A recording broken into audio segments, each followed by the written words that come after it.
Et c'est parti donc pour ce nouveau café littéraire. Et présente-nous tes invités, s'il te plaît. Oui, merci Xavier. Vous savez qu'il y a tout un espace qui est réservé à la jeunesse. Moi, je dirais plus aux familles, parce que c'est littérature familiale, c'est des choses qu'on partage. Un livre posé sur une table dans une maison, c'est important. Ça peut aussi inciter à la lecture, à condition que la lecture ce soit facile. Et c'est un petit peu votre préoccupation, Catherine Renard. Vous avez mis en place toute une méthodologie. Et on va en parler autour notamment de la dyslexie. Et Célia Ibanez, l'apprentissage de la langue de lecture, c'est une des clés, ou des pas encore dire fondamentales dans l'éveil d'un enfant.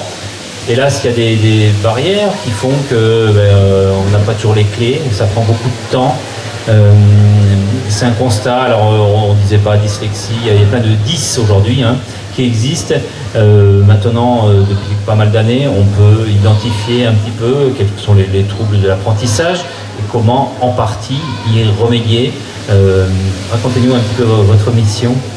Oui, alors moi j'ai mis au point cette méthode Facilidis à partir de ma pratique auprès des élèves en difficulté scolaire, parce que je travaille dans des établissements. C'est eux qui m'ont aidé par leur retour à me dire bon, ça marche, ça marche pas. Donc j'ai testé avec eux sur 200 élèves du CP au lycée pour pouvoir mettre au point cette méthode qui permet de fluidifier la lecture. Alors c'est pas pour apprendre à lire, bien sûr, on l'a compris, mais c'est pour rendre la lecture plus rapide. Et donc du coup ça permet un accès au sens aussi. Parce que lire c'est pas simplement déchiffrer, c'est comprendre ce que l'on lit. Célia Ibanez, vous êtes aussi enseignante, vous pouvez être, j'imagine, confrontée justement avec des enfants dont vous vous occupez à ces problèmes de lecture, oui. de retard d'apprentissage et autres. Ouais. Oui, et j'ai travaillé aussi en classe Ulysse, donc avec des jeunes enfants qui souffrent de troubles autistiques et qui ont des problèmes de lecture, etc. Donc ce type de livre, c'est génial. Moi, je trouve ça super. Vous pouvez nous résumer? Merci de parler des autistes, parce que en fait cette méthode-là, je l'ai développée d'abord pour les dyslexiques, mais c'est un peu une méthode tout-terrain. J'ai eu des retours de parents, de mamans qui me disaient grâce à vos livres, mon fils est entré dans la lecture, et c'était le témoignage d'une maman d'enfants autistes et d'enfants trisomiques. Donc voilà, ça s'applique aussi pour tous ceux qui ont des difficultés à lire de manière automatique. Souvent, pendant longtemps, on considérait qu'un enfant qui suivait pas, il perturbait la classe, il n'arrivait pas à suivre, c'était plus des troubles du comportement ou pour X raisons psychologiques. Comment on peut définir, les parents qui peuvent nous écouter, en parlant par exemple de la dyslexie, quelle forme ça prend? La dyslexie? Oui, chez l'enfant. Ouais. Alors, souvent, la porte d'entrée, c'est un enfant qui ne parle pas beaucoup. Je dirais que son dictionnaire interne, il n'a pas beaucoup de vocabulaire. Quand il parle, il a besoin de temps pour élaborer sa pensée. Donc, on ne l'écoute pas. À l'école, on est dans le dépêche-toi. Donc, s'il n'a pas la réponse tout de suite, c'est celui qui a la réponse qui répond. Donc, progressivement, l'enfant, il se met en retrait. Et il a bien compris que s'il ne répondait pas à la demande ou de l'adulte enseignant ou de l'adulte parent, il était un peu différent. Et ça fait un effet domino, il perd confiance en lui. Et pour apprendre à lire, ça demande une énergie folle. C'est ça, on ne s'en rend pas compte parce qu'on est des lecteurs dits experts, mais quand on accompagne les élèves qui essayent d'apprendre à lire, certains mettent 5 ans pour apprendre à lire. Alors il ne faut pas croire qu'à fin CP ou décembre de CP, l'enfant sait lire. Non, chacun a un rythme différent.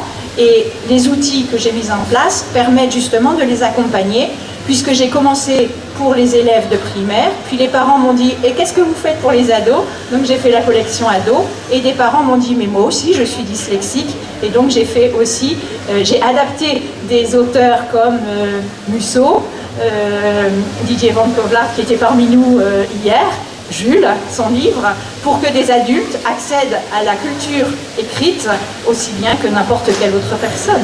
Oui, mais il faut le rappeler parce qu'on peut des problèmes de troubles de lecture, d'apprentissage, on se trimballe aussi toute la vie. Expliquez-moi, alors, la méthode, il y a d'un côté un dessin, je vous le montre, et de l'autre, il y a des mots soulignés, il peut y avoir des... Il y a un codage de Il y couleurs. a un codage de couleurs, voilà, c'est ce que je voulais vous dire, à quoi ça correspond et à quoi ça Alors, sert. le codage de couleurs permet de savoir quelles sont les lettres que je dois lire ensemble. Parce que pour nous, c'est facile. Par exemple, quand on prend le mot enfant, on a la lettre A et la lettre N qu'on doit lire ensemble pour faire le son en. Dans animal, j'ai aussi le A qui est à côté du N, mais le A doit être séparé du N. Et ça, nous on le sait parce qu'on l'a appris et on l'a automatisé, mais l'enfant dyslexique, c'est un piège. Il va lire en, I, mot. Et ça n'aura pas de sens parce que ce mot n'existe pas. Donc le codage de couleurs permet de voir quelles sont les lettres qui vont ensemble. Là, donc celui que j'ai entre les mains, le sac plastique et le 7e continent, ça s'adresse plutôt à quel tranche d'âge? Alors, ça, Parce qu'il y en a plusieurs. Hein, c'est pile par rapport au programme de CM1. Et c'est un conte philosophique qui est bien sûr écologique et qui explique, derrière le message, c'est que les enfants peuvent éduquer les parents. Je suis vraiment là-dedans. C'est pas toujours dans le sens le parent qui éduque l'enfant, mais l'enfant peut aider le parent à changer, ne pas jeter des papiers par terre, ne pas jeter ses mégots, enfin utiliser moins de plastique. Et dans ce livre, il y a plusieurs pistes de réflexion. C'est vraiment un thème d'actualité. Tout à fait. Et on voit que la nouvelle génération, hein, qui ont les 15-20 ans, sont très sensibles à ces questions d'environnement et poussent peut-être les parents à se bouger un peu plus. C'est ça. Ce que je souhaite dire aussi, c'est que avec cette méthode-là, ensuite, quand la lecture est automatisée, on peut rebasculer sur des textes ordinaires. Donc accéder à toute la littérature. L'objectif, c'est de ne pas décrocher en lecture, parce que quand on décroche en lecture, c'est la porte ouverte vers le décrochage scolaire. Et il faut vraiment vigiler.